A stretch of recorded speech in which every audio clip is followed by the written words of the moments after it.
So today we are talking to Chelsey. Chelsey, how are you? All right? Very well, thank you. Are you nervous, excited? A bit of both. Yeah, a bit of both. That's not too bad.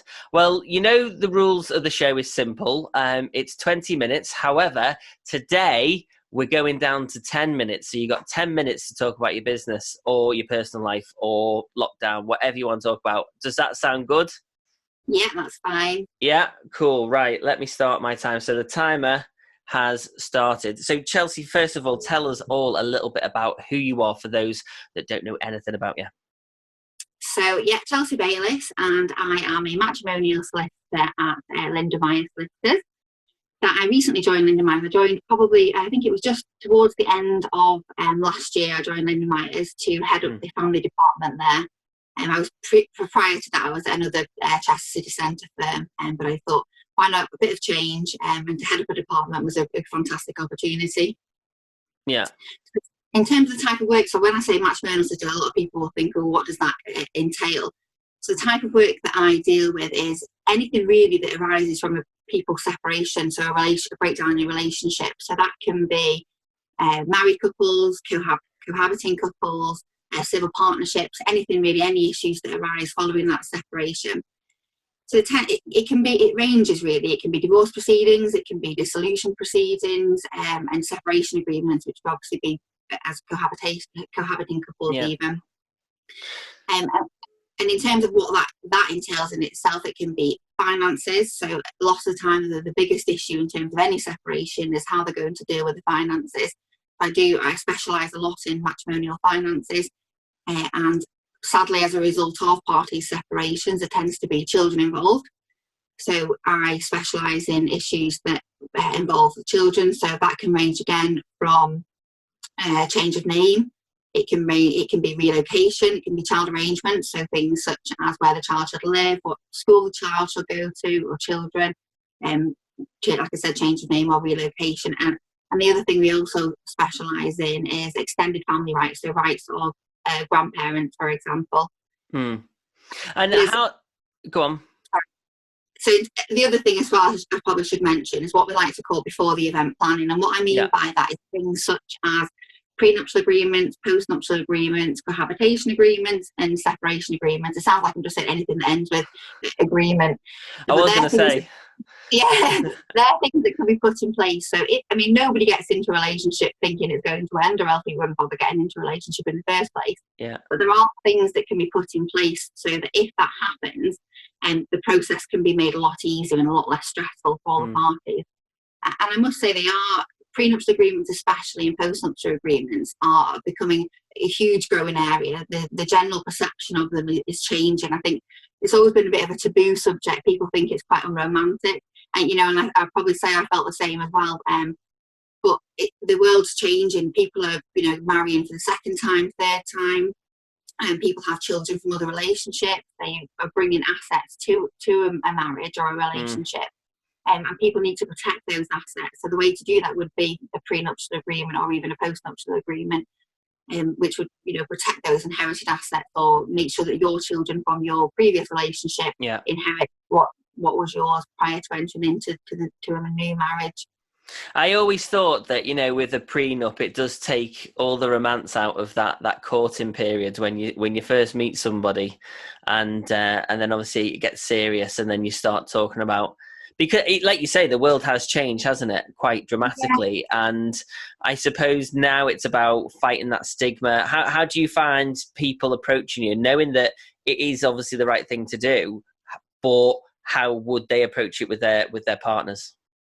So I always say, because although I say it's a changing area and it's becoming, it's a growing area and it's becoming less of a taboo and the general perception is definitely changing, I still think we're still a long way from it becoming the norm. And in some countries, in quite a lot of countries, it is standard. It's a case of here's your engagement ring and here's your prenup. So it's not, and they don't think of it as in, it's not unromantic. It's just sort of what people do to protect things.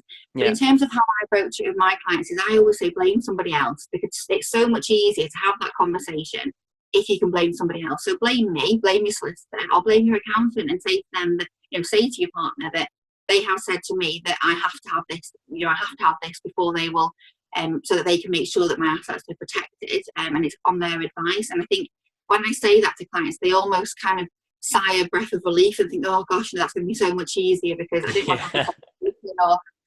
But I have quite a lot of it. I've also had quite a lot of sort of parents say to me, my son even is about to marry somebody, and I'm not really I'm not that keen on it. I want to make, and I've given, 100 grand, for example, to my son towards the property that they're now living in together. Yeah. And once they're married, I mean, it doesn't matter who contributed what. Once you're married, and the starting point for any marriage is equality, so 50-50 of all assets.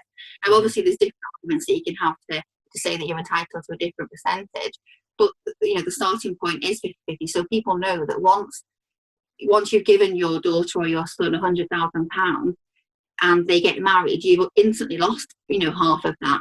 So people are concerned about that, and they want to make sure that they protect it. So it tends to be that the older generation that are passing money on to their children, that are saying, let's protect it just in case something does happen. And sadly it does happen. I wouldn't have a job if it didn't, so I have to be grateful, I suppose. But you've got to be realistic about these things. I think one of the statistics I read not too long ago was that 2 in 3, and this is really sad, but I think it was 2 in 3 marriages do end up in divorce. So you think realistically it could happen, so you just need to be sensible and have that conversation beforehand, because I can assure you that if you don't have the conversation beforehand, it's going to be much more stressful afterwards. Yeah. Your legal bills are going to be much higher than they would have been had you just had the document prepared beforehand. Yeah. I think it is just worthwhile having that conversation and trying to make it as comfortable as possible. And like I said, blame it on somebody else, because it is much easier, definitely. Well, I'm used to blaming other people for things that I do. So, I mean, I'm quite used to that. So I think I'd be all right in that situation. But, have you been busier during lockdown and more people breaking up? I mean, what's that all been like? So, I mean, in terms of the business, it has been a bit of a change, definitely. I mean, I thought it would go really quiet, but it really hasn't gone quiet. I think initially people were a bit concerned about working from, not being able to work from the office. But in all honesty, my clients would never know where I work anyway, because the majority of my clients I've even met. So I've got clients in London, they're all over the place, and everything can be done remotely anyway. So all of any documents that can be signed, they've just been put in the post and I can pick them up. So it's not really impacted in terms of the actual work. It's not impacted that. But in terms of whether it's got busier or quieter, I think there's definitely been a shift in the inquiries. So initially, for the first couple of weeks in lockdown, the inquiries primarily to do with children. So it was parents who, say, co-parent, for example, were wondering what's going to happen. Do they continue to have the child arrangements? Does their son or daughter continue to go to their dad's on a Wednesday, Thursday, Saturday, for example? Or do they stay with the other the primary care? And I think that was the main concern for a lot of people. And it did take a little while before the government gave us any guidance on that, so people were a little bit unsure. I mean, that was the main thing. And then I think that's quieting down a bit now, because I think people are have a bit more of an understanding in terms of what should be happening. And the inquiries are now, sadly, definitely swifting more towards the divorce proceedings.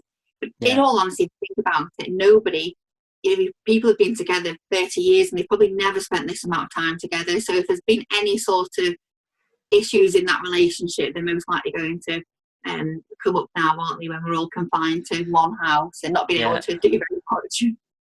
I'm so glad I'm single.